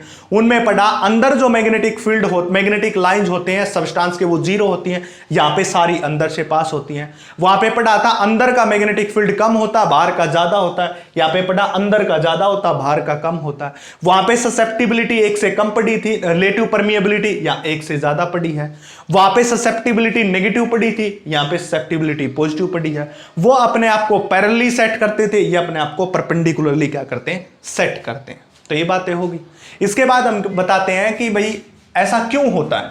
ये सब बातें आपने उतार ली होगी, नहीं तो पॉज करके उतार लीजिएगा। बिल्कुल इजीली और कैसे याद रखनी है, रट्टा नहीं मारना है, वो बातें मैं आपको बता रहा हूं ताकि आपको ज्यादा से ज्यादा रट्टा ना मारना पड़े, कोई प्रॉब्लम ना हो। इसलिए आप अपने चैनल एमएस पथेरिया को फॉलो कर लीजिए, सब्सक्राइब कर लीजिए ताकि आपको ऐसी वीडियो मिलती रहे। तो देखिए क्या बताया। अब क्या होता है cause, cause of paramagnetism, cause of paramagnetism. Paramagnetism का कारण क्या होता है ये हमें बताना। अब हमें पढ़ा कि पैरामैग्नेटिक मटेरियल क्या होते हैं, उनकी प्रॉपर्टी क्या होती है, एक हम पढ़ेंगे इनका कारण क्या होता है, क्या पैरामैग्नेटिक सब्सटेंस टेम्परेचर के ऊपर डिपेंड करते हैं, ये दो बातों का यहां पे डिस्कशन करेंगे। तो देखिए कोज ऑफ पैरामैग्नेटिज्म, पैरामैग्नेटिज्म का कोज क्या कहता है कि मान लिया ये सब्सटेंस है कोई, इसमें क्या होता है, सब्सटेंस किससे मिलके बना होता है, एटम से। आपको पता है ना, एटम मिलके मॉलिक्यूल बनाते हैं, मॉलिक्यूल मिलके सब्सटेंस बनाते हैं, सही। तो छोटे छोटे एटम से मिलके ये बना हुआ होगा। यानी कि मान लिया जाए पूरा हमने क्या लिया, पैरामैग्नेटिक सब्सटेंस ले लिया, कोई एल्यूमिनियम का है, तो एल्यूमिनियम के एक एक एटम मिलके इन सबको बनाया होगा। और प्रत्येक एटम के पास, एल्यूमिनियम के प्रत्येक एटम के पास कौन होगा, डायपोल मूवमेंट। क्या होगा, डायपोल मूवमेंट होगा, ठीक है। प्रत्येक एल्यूमिनियम, मान ले एल्यूमिनियम की बात कर रहा हूं, ये पूरा सब्सटेंस मैंने एल्यूमिनियम का ले लिया जो कि डायमैग्नेटिक है। तो प्रत्येक एल्यूमिनियम के पास डायपोल मोमेंट होगा। इसका डायपोल मोमेंट मान लिया जाए ये एक रहा एटम, इसका ये रहा, इसका ये रहा, इसका ये रहा, ऐसे रेंडमली अरेंज होते हैं, ऐसे ऐसे क्या होते हैं, रेंडमली अरेंज होते हैं, ठीक है। ऐसे अरेंज मिलेंगे आपको, यानी कि किसी का इस तरफ, किसी का इस तरफ, किसी का किसी तरफ, ऐसे एटम प्रेजेंट होते हैं इसके अंदर, सब कुछ ऐसे होता है। अब इन सब का मान लीजिए ये डायपोल मोमेंट इसको कैंसिल कर देगा, ये इसको कैंसिल कर देगा, इनके आपस में डायपोल मोमेंट को कैंसिल कर देते हैं। तो टोटल डायपोल मोमेंट कितना हो जाता है इनका, टोटल डायपोल मोमेंट कितना हो जाएगा, 0। क्यों, क्योंकि एक दूसरे को क्या कर देते हैं, कैंसिल आउट कर देते हैं। ये था विदाउट फील्ड, ये कौन था, विदाउट फील्ड। जब इसके ऊपर कोई फील्ड अप्लाई नहीं कर रखा था तो रैंडमली अरेंज होते हैं सारे एक दूसरे के साथ, तो एक दूसरे के फील्ड को कैंसिल कर दे, जैसे इसने इसको कर दिया, इसने इसको कर दिया, इसने एक दूसरे को कैंसिल आउट कर देते हैं। फिर हम क्या करते हैं, इसके ऊपर फील्ड अप्लाई करते हैं। देखिए ये फील्ड अप्लाई कर दिया, ये मैग्नेटिक फील्ड भी अप्लाई कर दिया। जैसे ही मैं इसके ऊपर मैग्नेटिक फील्ड अप्लाई करते हैं तो सारे एक डायरेक्शन में क्या हो जाते हैं, अलाइंड हो जाते हैं। जिस डायरेक्शन में हम इसको क्या करते हैं, मैग्नेटिक फील्ड अप्लाई करेंगे, उसी डायरेक्शन में सारे अलाइंड हो जाएंगे ऐसे। देखिए ये हो गए अलाइन। अब देखिए सारे सबकी डायरेक्शन एक, तो एक दूसरे को कैंसिल नहीं कर सकते। यहां पे तो क्या था, इसकी डायरेक्शन उस तरफ है तो इसकी डायरेक्शन इस तरफ, इसकी इस तरफ तो इसकी इस तरफ, एक दूसरे को कैंसिल कर दिया। ये आपस में कैंसिल करके डायपोल मोमेंट 0 बना देते थे। बट जैसे ही हमने इसके ऊपर फील्ड अप्लाई किया, मैग्नेटिक फील्ड, तो ये सारे डायपोल मोमेंट एक ही डायरेक्शन में क्या हो गए, अलाइंड होंगे। Align in single direction, single direction. तो total dipole moment, total dipole moment अब 0 के बराबर नहीं होगा। अब 0 के बराबर नहीं है तो इसके पास कुछ ना कुछ डायपोल मोमेंट प्रेजेंट होता है। अगर इसके पास कुछ ना कुछ डायपोल मोमेंट है तो इसलिए ये कैसा सब्सटेंस हो जाएगा, पैरामैग्नेटिक सब्सटेंस हो जाएगा। तो यही मैंने आपको बताया, क्योंकि इसके पास क्या नहीं है, अब 0 डायपोल मोमेंट नहीं है। 0 डायपोल मोमेंट के पास क्या होगा, इसके पास कुछ ऐसी डायपोल बचे हैं जो कि सिंगली अनाइंड है, इसलिए हम इसको क्या कहते हैं, पैरामैग्नेटिक सब्सटेंस कहते हैं। तो ये था पैरामैग्नेटिज्म के बारे में, कोज क्या होता है उसका, उसके बारे में बताया। ठीक है। और पैरामैग्नेटिक की खास बात यही होती है कि उसके पास नेट डाइपोल मोमेंट जीरो नहीं होता। तो यहां पे भी अब नेट डाइपोल मोमेंट जीरो नहीं है। स्टार्टिंग में इसका डाइपोल मोमेंट जीरो जरूर था क्योंकि ये अलग अलग डायरेक्शन में थे, एक दूसरे को कैंसिल कर दिया। मैग्नेटिक फील्ड को करते ही इसका नेट डाइपोल मोमेंट जीरो नहीं हुआ। और यही खास बात होती है पैरामैग्नेटिक सब्सटेंस की, जिसके पास नेट डाइपोल मोमेंट जीरो नहीं होता। तो ये था कोज ऑफ पैरामैग्नेटिज्म, क्यों बनता है पैरामैग्नेटिक सब्सटेंस के बारे में ऐसा क्यों कहा गया। ठीक है, अब बात करते हैं टेम्परेचर डिपेंडेंसी पैरामैग्नेटिक सब्सटेंस की। टेम्परेचर डिपेंडेंसी, ठीक है, temperature dependency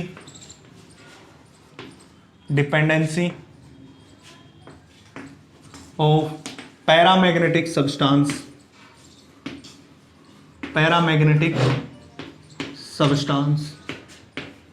is given by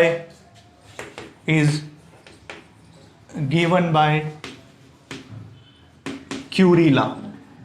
ठीक है, यानी कि जो पैरामैग्नेटिक सब्सटेंस है उसकी अगर हम बात करें टेम्परेचर डिपेंडेंसी, यानी कि वो पैरामैग्नेटिक सब्सटेंस का अगर हम टेम्परेचर इंक्रीज कर दें या डिक्रीज कर दें तो वो कैसे बिहेव करेगा, ये किसने दिया था, ये दिया था क्यूरी लॉ ने। तो हम देखेंगे क्यूरी लॉ, इसको स्टडी करेंगे क्यूरी लॉ को। तो देखिए क्यूरी लॉ क्या होता है, इसके बारे में हमें स्टडी करना है। क्यों स्टडी करना है, क्योंकि वही बताएगा अगर मैं टेम्परेचर को इंक्रीज कर रहा हूं या डिक्रीज करता हूं तो पैरामैग्नेटिक सब्सटेंस कैसे बिहेव करते हैं, उनकी प्रॉपर्टीज कैसे बिहेव करती है। तो क्या कहता है ये क्यूरी लॉ, सब इसकी दो डेफिनेशन है। सबसे पहले डेफिनेशन पढ़ेंगे तो क्या कहता है, according to Curie law intensity of magnetisation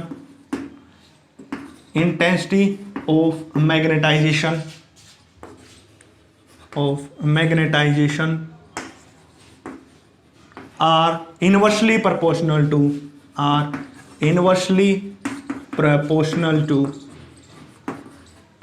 to temperature। ये क्या कहता है कि जो इंटेंसिटी ऑफ मैग्नेटाइजेशन बताया था मैंने, इंटेंसिटी ऑफ मैग्नेटाइजेशन क्या होता है, magnetic dipole moment per unit volume. Intensity of magnetisation बताया था ना कि यानी कि यूनिट वॉल्यूम में कितना डाइपोल मोमेंट पैदा हुआ, प्रोड्यूस हुआ, उसी को इंटेंसिटी ऑफ मैग्नेटाइजेशन कहते थे। इसको आई से डिपेंड करते थे, एम बाय में वी लिखते थे। ये पहले वीडियो लेक्चर में बता चुका हूं कि यूनिट वॉल्यूम के अंदर कितना डाइपोल मोमेंट इंड्यूस हुआ, उसी को हम क्या कहते हैं, इंटेंसिटी ऑफ मैग्नेटाइजेशन। ये बता चुका हूं, पहले वीडियो में जाके देखिए, लिंक डिस्क्रिप्शन में मिलेगा। ठीक है, तो क्या हो जाएगा, are inversely proportional to temperature, यानी कि आई जो है वो इनवर्सली प्रोपोर्शनल टू किसके है, टेम्परेचर के। जैसे और ऊपर क्या है इसके, magnetic field B naught by T. यही कहा था कि जो intensity inversely proportional to temperature और बी नॉट बाई टी, यानी कि मैग्नेटिक फील्ड के डायरेक्टली प्रोपोर्शनल। ये बात आपको लिखने की जरूरत नहीं है, आपको पता होना चाहिए कि इंटेंसिटी ऑफ मैग्नेटाइजेशन वो directly proportional to magnetic field and inversely proportional to temperature. Constant हटाए, ये प्रोपोर्शनलिटी हटाएंगे तो कोई कांस्टेंट आएगा जिसको C B naught by T कहते हैं।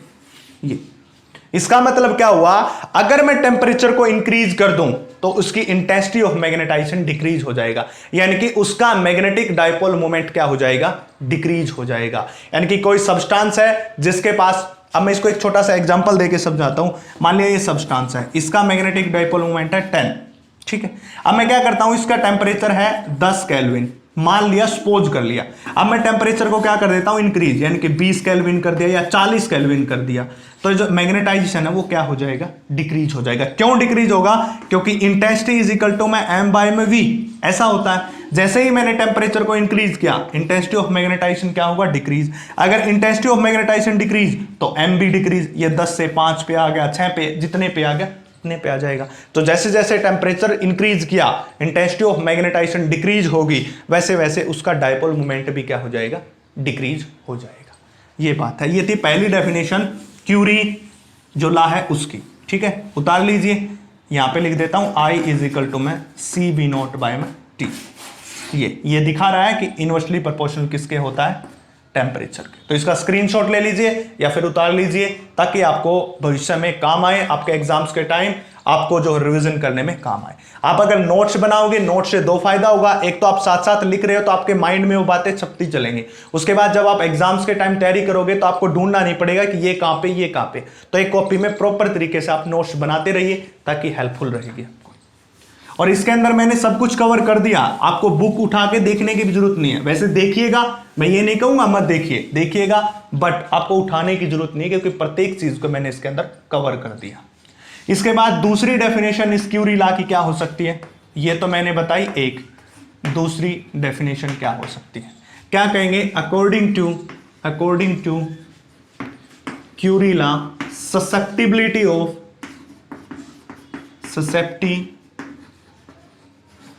Of magnetic substance of paramagnetic substance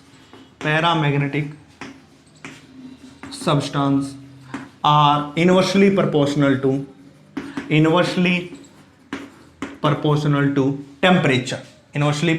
to temperature. Temperature के क्या होती है, इनवर्सली प्रोपोर्शनल होती है, यानी कि susceptibility is inversely proportional to temperature. अगर मैं क्या करूं, इस कांस्टेंट, इसको हटाऊं तो कोई कांस्टेंट आएगा, इसको क्या कहते हैं, क्यूरी कांस्टेंट। इसका नाम क्या होता है, क्यूरी कांस्टेंट। तो देखिए susceptibility is inversely proportional to temperature. इसका मतलब क्या हुआ, जैसे जैसे मैं टेम्परेचर को इंक्रीज करूं ससेप्टिबिलिटी कम होती है। इस इफेक्ट को आप खुद देखिएगा, ये बात आपको याद रखनी है, समझना मैं इसलिए बता रहा हूं। अगर मैं इसके टेम्परेचर को इंक्रीज कर दूं तो ससेप्टिबिलिटी क्या हो जाएगी, कम हो जाएगी। उसकी अगर ससेप्टिबिलिटी कम होगी तो क्या मैं आसानी से उसको मैग्नेटाइज कर सकता हूं, नहीं कर सकता। यह बात मैंने पहले ही बताई थी, जब ससेप्टिबिलिटी की डेफिनेशन बताई थी, मैंने कहा था कि ससेप्टिबिलिटी क्या होती है, उसकी डेफिनेशन बताई थी, ये बताई थी ना, XM is equal to M I by M H, intensity of magnetisation by magnetising field. इन दोनों के रेशियो को क्या कहते थे, ससेप्टिबिलिटी। और वहां पे बताया था उसका फिजिकल सिग्निफिकेंस, इससे पहले वाली वीडियो है, कि जितना ज्यादा हमारे पास ससेप्टिबिलिटी होगी, साइम होगा, उतना ही इजीली उस सब्सटेंस को मैग्नेटाइज कर सकते हैं, आसानी से मैग्नेटाइज कर सकते हैं। हमारे यहां पे अगर टेम्परेचर बढ़ा रहा हूं तो उसकी ससेप्टिबिलिटी कम हो रही है। ससेप्टिबिलिटी कम होने का मतलब उसको आसानी से मैग्नेटाइज नहीं किया जा सकता। इसलिए मैं बोलता हूं, इसलिए हमने देखा पैरामैग्नेटिक सब्सटेंस में टेम्परेचर का इफेक्ट। अगर मैं टेम्परेचर इंक्रीज करूं ससेप्टिबिलिटी कम, इसका मतलब यह बात हुई कि वो आसानी से मैग्नेटाइज नहीं हो सकता। अगर मैं टेम्परेचर को डिक्रीज कर दूं तो उसकी ससेप्टिबिलिटी इंक्रीज, आसानी से मैग्नेटाइज किया जा सकता है। इसका मतलब यह हुआ, अगर किसी सब्सटेंस को मैग्नेटाइज करना है, और वो सब्सटेंस कैसा सब्सटेंस है, पैरामैग्नेटिक सब्सटेंस। कैसा सब्सटेंस बताया, पैरामैग्नेटिक सब्सटेंस, और उसको मैंने क्या करना है, मैग्नेटाइज। तो मैं उसका टेम्परेचर लो रखूं, ज्यादा न रखूं, क्योंकि लो रखा, क्योंकि टेम्परेचर कम तो उसकी ससेप्टिबिलिटी ज्यादा, और आसानी से क्या हो जाएगा, मैग्नेटाइज हो जाएगा। तो पैरामैग्नेटिक सब्सटेंस को आसानी से मैग्नेटाइज करने के लिए टेम्परेचर कम करना पड़ेगा, क्योंकि उसकी ससेप्टिबिलिटी क्या हो जाएगी, ज्यादा। ऐसा क्वेश्चन पूछा जा सकता है आपसे कि एक सब्सटेंस है जो पैरामैग्नेटिक बिहेवियर है, अगर हम उसको इजीली मैग्नेटाइज करना चाहते हैं, उसके टेम्परेचर को इंक्रीज करें, डिक्रीज करें, कांस्टेंट रखें या जीरो कर दें, तो हम बताएंगे उसके टेम्परेचर को डिक्रीज करें, ताकि आसानी से ससेप्टिबिलिटी इंक्रीज हो जाए और हम आसानी से क्या कर सकें, उसको मैग्नेटाइज कर सकें। इसका एक ग्राफ भी होता है, वो भी देख लीजिए। ग्राफ तो कुछ नहीं होता, आप खुद भी बना सकते हैं, इसमें कोई बड़ी बात नहीं। ये काईएम और ये टेम्परेचर, ऐसा ग्राफ तो होता है। इनवर्सली प्रोपोर्शनल का ऐसा ही तो ग्राफ होता है। ये इनवर्सली प्रोपोर्शनल का ग्राफ है, ये बना दीजिए। इसको हम क्या कहते हैं, क्यूरी कांस्टेंट। सी को क्या नाम दिया, क्यूरी कांस्टेंट। अब इसके बाद पूछोगे कि सर आपने पैरामैग्नेटिक मटेरियल के लिए तो बता दिया टेम्परेचर का इफेक्ट, अगर हम इंक्रीज करेंगे तो ससेप्टिबिलिटी डिक्रीज होगी, डिक्रीज करेंगे तो इंक्रीज। आपने डाया का नहीं बताया, तो मैं बता दूं कि डायामैग्नेटिक जो सब्सटेंस होते हैं उनके ऊपर टेम्परेचर का कोई इफेक्ट नहीं पड़ता है। तो diamagnetic substance are not affected by temperature. लिख लीजिए उसके अंदर ये बात, अगर आपने नहीं लिखे तो। Diamagnetic substance are not affected by the temperature. Temperature का कोई इफेक्ट नहीं पड़ता किसके ऊपर, डायामैग्नेटिक सब्सटेंस के ऊपर।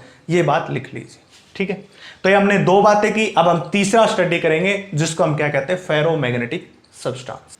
तो चलिए गाइस स्टार्ट करते हैं नेक्स्ट, और नेक्स्ट हो जाएगा फेरोमैग्नेटिक सब्सटेंस। उनकी प्रॉपर्टीज देखनी है और उनके बारे में स्टडी करना है। देखिए फेरोमैग्नेटिक सब्सटेंस, अब इसको भी याद रखना बिल्कुल आसान है। देखिए मैंने आपको पहले से ही बताया था कि इसकी प्रॉपर्टी को देखने के लिए, इन पूरी मैग्नेटिक प्रॉपर्टी को डिस्कस करने के लिए सिर्फ आपको एक याद रखना, डायामैग्नेटिक। उस डाया से बिल्कुल अपोजिट, जितना डाया उतना ही पैरा, बस उससे अपोजिट। जो उसने काम किए इससे उल्टे अपोजिट हो जाएंगे पैरा के। जो काम डाया ने किया उसके बिल्कुल अपोजिट होंगे फेरो के भी। जो काम डाया ने किया उसके अपोजिट पैरा के थे, उसके अपोजिट फेरो के भी होंगे, बट यहां पे एक्सटेंट क्या हो जाएगा, ज्यादा हो जाएगा। मैं कुछ समझाता हूं। देखिए हमने क्या लिया, म्यू आर, जैसे कि हमने लिया X M susceptibility, diamagnetic की क्या थी, नेगेटिव, ये थी डाया की। अब हमने बात की इसको पैरा की, और पैरा के लिए एक्स एम कितनी ले ली, पॉजिटिव ले ली।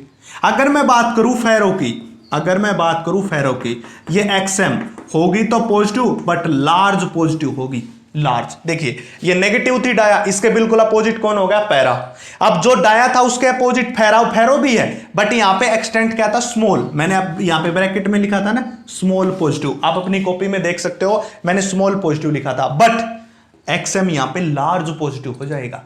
यानी कि हमने सिर्फ एक की प्रॉपर्टी याद रखी, तीनों की याद कर ली। डाया की याद की, उसके बिल्कुल अपोजिट कर दी पैरा की, और जब बात हमने डिस्कशन किया ही फेरो की, तो वो प्रॉपर्टी बिल्कुल अपोजिट होंगी डाया की, बट वहां पे एक्सटेंट ज्यादा हो जाएगा, बहुत ही ज्यादा हो जाएगा। यहां पे नेगेटिव था, यहां पे पॉजिटिव जरूर होगा, बट लार्ज पॉजिटिव। दूसरे ऐसे भी याद रख सकते हो हम, देखिए डाया की नेगेटिव, पैरा की पॉजिटिव, बिल्कुल डाया से अपोजिट होगी। जो प्रॉपर्टी पैरा की है वो बिल्कुल सिमिलर प्रॉपर्टी किसकी, फेरो की, इसकी और इसकी प्रॉपर्टी बिल्कुल सिमिलर, बस यहां पे एक्सटेंट स्मॉल, यहां पे एक्सटेंट क्या हो जाएगा, लार्ज हो जाएगा। और इससे अच्छा मेथड जो मैं याद करने का बता रहा हूं मैं यही बताऊंगा, सिर्फ आप डाया की याद कर लीजिए, डाया के अपोजिट लिख दिए, जो जो काम डाया में किया उससे बिल्कुल अपोजिट लिख दीजिए पैरा के, और फिर जब बात आए फेरो की तो डाया इसके बिल्कुल अपोजिट, बट उसका एक्सटेंट बढ़ा दो। यहां पे हमने स्मॉल लिखा था, यहां पे लार्ज लिख देंगे, सेम बात लिखनी है, बस स्मॉल की जगह क्या लिख देंगे, लार्ज लिख देंगे, और कुछ भी नहीं लिखना। तो चलिए अब इसके बारे में प्रॉपर्टी लिखते हैं। हमने क्या लिखा था, हमने ये लिखा था कि डायामैग्नेटिक सब्सटेंस होते हैं जो फीबली रिपेल होते हैं मैग्नेट से, ठीक है। पैरा में लिखा वो फीबली अट्रैक्ट होते हैं, किससे, मैग्नेट से, बट ये क्या होते हैं, स्ट्रांगली होते हैं। अगर जैसे ही मैग्नेट दिखी अपनी तरफ खींच लेंगे, जैसे उसको मैग्नेट दिखी अपनी तरफ खींच लेंगे, तो लिखेंगे दीज आर द सब्सटेंस, उनसे opposite, these are the substance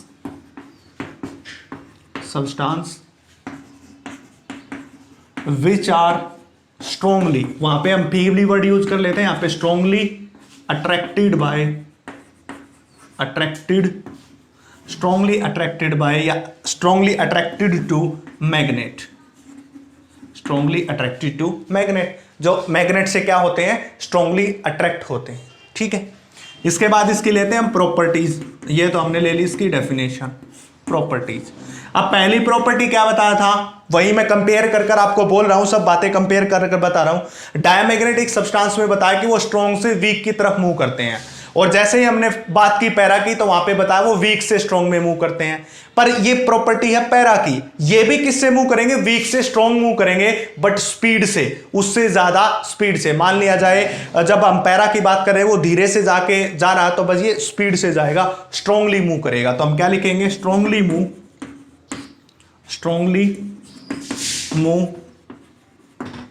week magnetic field to strong magnetic field.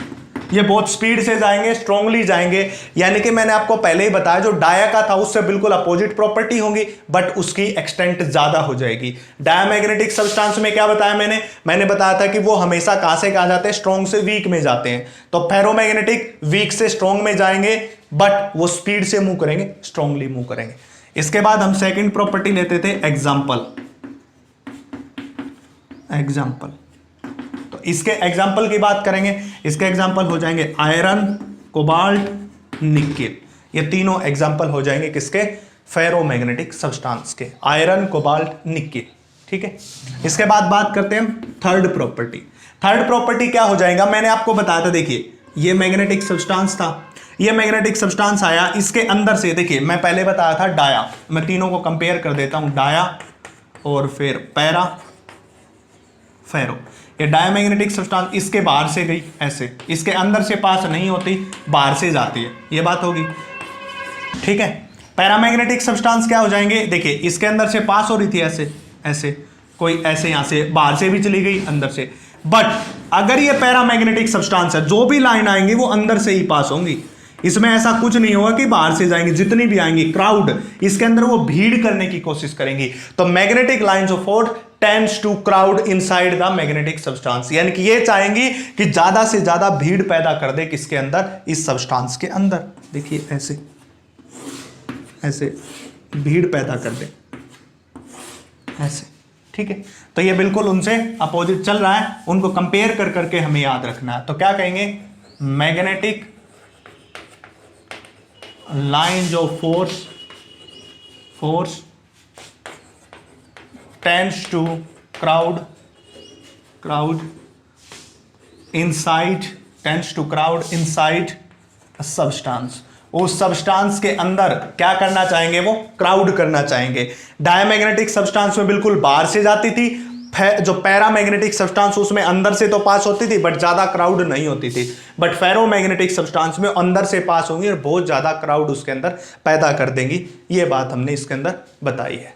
इसके बाद हम करेंगे चौथी प्रॉपर्टी, फोर्थ प्रॉपर्टी क्या बताई थी मैंने ये बताई थी डायमैग्नेटिक सब्सटेंस में कि डायमैग्नेटिक सब्सटेंस के अंदर से कोई मैग्नेटिक फील्ड लाइन तो होती नहीं, इसलिए बाहर का जो मैग्नेटिक फील्ड है वो अंदर से क्या हो जाएगा, ज्यादा। बट यहां पे अपोजिट होगा, क्या होगा, magnetic field inside magnetic field, मैं लिख देता हूं inside magnetic field is greater than outside magnetic field।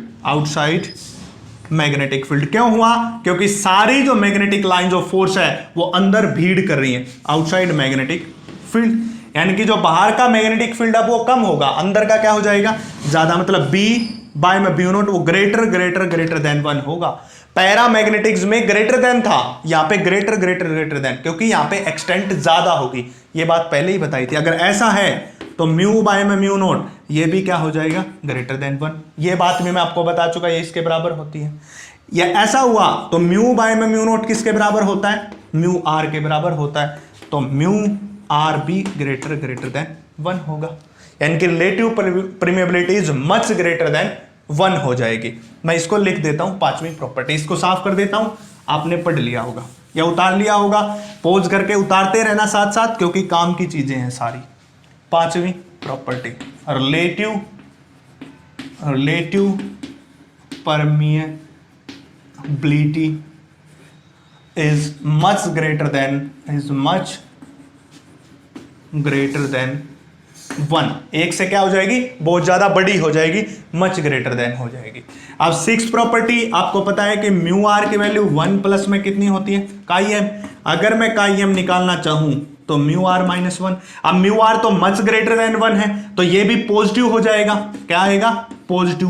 तो काई एम क्या हो जाएगा, लार्ज पॉजिटिव। पैरामैग्नेटिक सब्सटेंस में कैसा आया था, स्मॉल पॉजिटिव आया था, यहां पे क्या आया, large positive.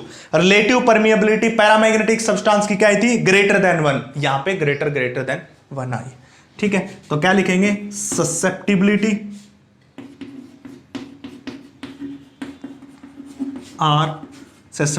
Are large positive.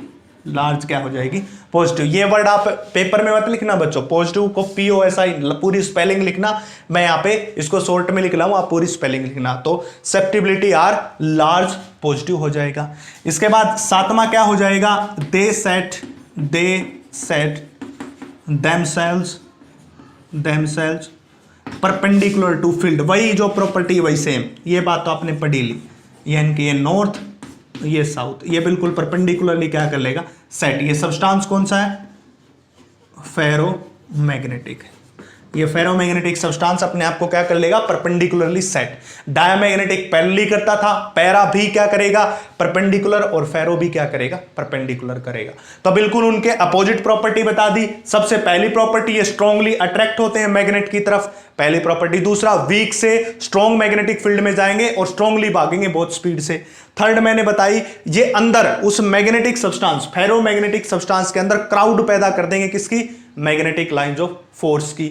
अगर मैग्नेटिक लाइंस ऑफ फोर्स की क्राउड ज्यादा होगी तो अंदर का मैग्नेटिक फील्ड ज्यादा बाहर से।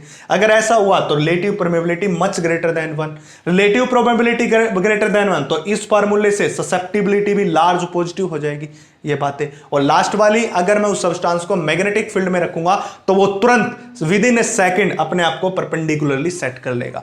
पर पैरामैग्नेटिक सब्सटेंस तो थोड़ा टाइम भी ले सकता है अपने आप को धीरे धीरे से, बट ये विद इन ए सेकंड अपने आप को परपेंडिकुलरली क्या कर लेगा, सेट कर लेगा। तो ये प्रॉपर्टी थी इसकी, हमने सब प्रॉपर्टी को डिस्कस कर लिया कि भाई कैसे। अब हम क्या करेंगे, इसके ऊपर टेम्परेचर का इफेक्ट देखेंगे कि भाई इसके ऊपर टेम्परेचर का इफेक्ट क्या होता है। जैसे हमने पैरा के ऊपर देखा, डाया के ऊपर देखा, वैसे ही फेरो के ऊपर देखेंगे। इसको मैं साफ कर देता हूं, उससे पहले पॉज करके आप उतार लीजिएगा, कहीं प्रॉब्लम हो तो चलिए अब इसके बाद देखते हैं टेम्परेचर डिपेंडेंसी। नेक्स्ट देखेंगे हम टेम्परेचर डिपेंडेंसी। लिख देता हूं मैं temperature dependency, temperature dependency of ferromagnetic substance, ferromagnetic substance की। तो क्या करेगा, गिवन किसने दिया था ये बात बताई थी क्यूरी वेज ने, वेजला। देखिए पैरामैग्नेटिक की तो खाली क्यूरी ने बता दिया था टेम्परेचर डिपेंडेंसी, बट ये जो टेम्परेचर डिपेंडेंसी फेरोमैग्नेटिक सब्सटेंस की थी वो किसने बताई थी, क्यूरी वेजला।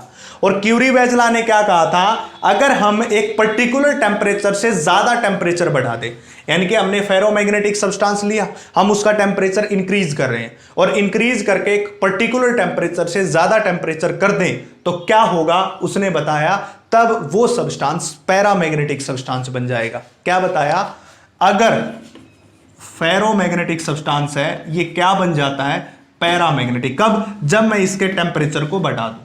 यानी कि हमने क्या लिया, एक फेरोमैग्नेटिक सब्सटेंस, उसका टेम्परेचर बढ़ा रहे, एक पर्टिकुलर टेम्परेचर आ गया, ये इस टेम्परेचर के ऊपर हमने और बढ़ा दिया। जैसे ही इसके ऊपर हम और बढ़ाते हैं तो ये फेरोमैग्नेटिक सब्सटेंस किस में बदल जाता, पैरामैग्नेटिक।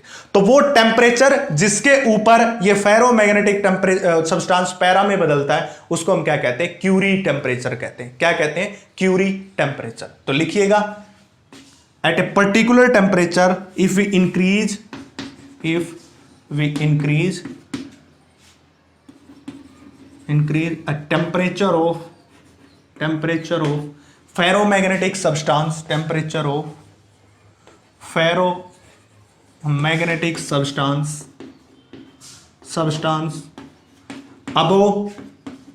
above particular temperature, किसी पर्टिकुलर टेम्परेचर से ऊपर, then ferromagnetic substance become paramagnetic,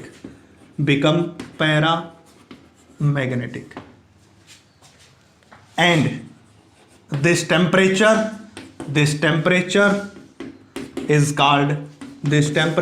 is called Curie temperature।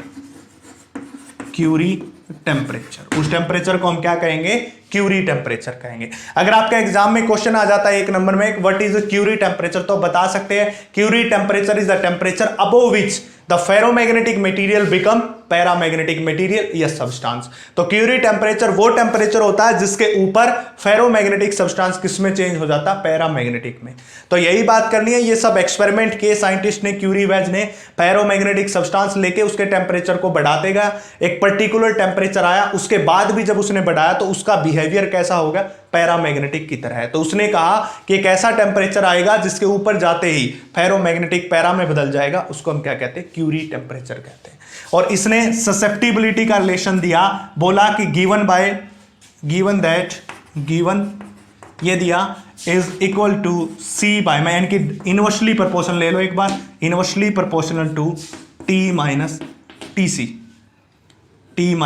TC के बराबर। ये होता है क्रिटिकल टेम्परेचर, वो टेम्परेचर जिसके ऊपर वो किस में चेंज होगा, फेरोमैग्नेटिक सब्सटेंस, ये वही है। तो इससे जब ये हटाए तो काई एम किसके बराबर हुआ, सी बाय में टी माइनस टी सी। ठीक है, इतना होगा। यानी कि काई एम की डिपेंडेंसी दिखा दी किसके ऊपर, टेम्परेचर और क्रिटिकल टेम्परेचर। अब ये होगा हमारे पास किसका, क्यूरी वेज रिलेशन। किसके लिए? फेरोमैग्नेटिक। इससे पहले हमने पढ़ा था, उसमें क्या पढ़ा था कि जो काईएम है वो सी बाय में टी के बराबर था, सिर्फ इतना था और कुछ भी नहीं था। बट यहां पे कौन इंक्लूड होगा? टीसी, यानी कि टी में से कौन माइनस होगा? टीसी। और टीसी कौन है? क्रिटिकल टेम्परेचर या क्यूरी टेम्परेचर। क्यूरी टेम्परेचर कौन सा? वो टेम्परेचर जिसके ऊपर फेरोमैग्नेटिक पैरा में बदल जाएगा। तो यहां पे इसलिए हमने इसको क्यूरी वेज ला लिया। तो क्यूरी वेज ला क्या था? Psi M is equal to में सी बाय में टी माइनस टी सी। अब इसका ग्राफ देख लीजिए, ग्राफ कैसा होगा। ये एक्सिस में तो हमने ये ले लिया और एक्स एक्सिस में हमने ले लिया टी माइनस टी सी। तो देखिए इसका जो ग्राफ होगा वो कुछ ऐसा होगा। ये यहां पे कोई टेम्परेचर लिया जिसको हमने क्या कह दिया? टीसी। ये ऐसा ग्राफ होगा इसका, ठीक है। तो हमने ये क्या ले लिया? ये ग्राफ ले लिया हमने इसके बीच। चाहे आप इसको ऐसे भी बना सकते हो, टेम्परेचर के बीच और इसके बीच, ये का साई एम और टी, साई एम और इसके बीच, बस इसको हटा दिया हमने, इसको नहीं लिया। साई एम के बीच टी, ऐसा टेम्परेचर। ये क्यूरी वेजला ने बताया था फेरोमैग्नेटिक सब्सटेंस। पैरा के लिए तो हमने अलग लिया था, पैरामैग्नेटिक सब्सटेंस के लिए कैसा बनाया था? पैरामैग्नेटिक सब्सटेंस का तो ऐसा बनाया था, ऐसा नहीं बनेगा, इसका बनेगा ऐसा। इसको हम क्या कहते हैं? क्यूरी वेजला।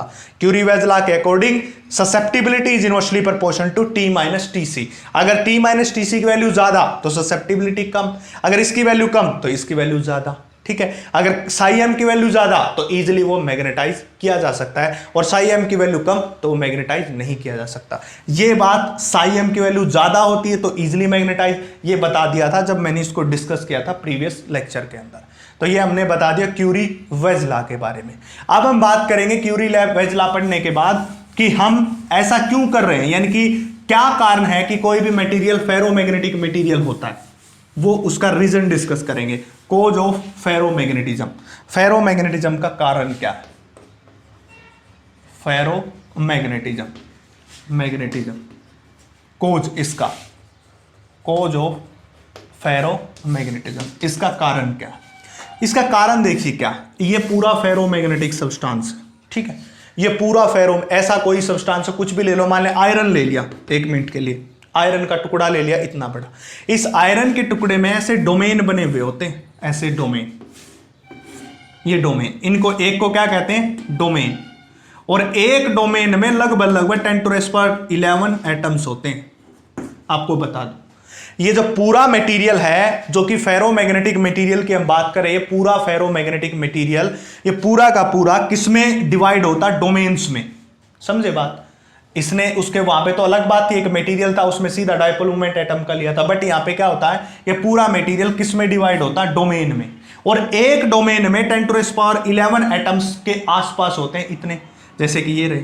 मान लिया इस डोमेन की स्पिन इस तरफ है, सब डोमेन की स्पिन इस तरफ है, ये रही। इसकी क्या होगी? बिल्कुल इसके अपोजिट होगी, ऐसे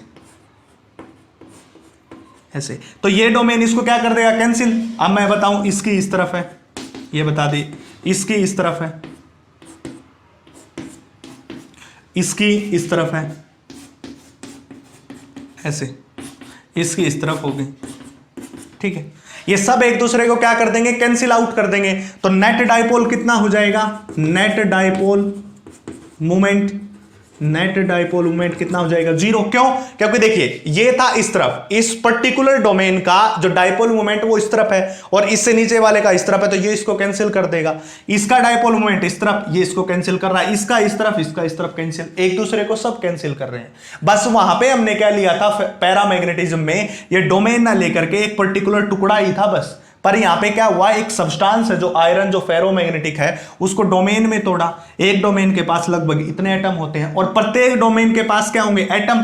उन एटम के पास क्या होगा? Dipole moment. इसका डाइपोल मोमेंट इस तरफ, इसका इस तरफ, ये इसको कैंसिल, ये इसको कैंसिल, ये इसको, तो नेट डाइपोल मोमेंट 0।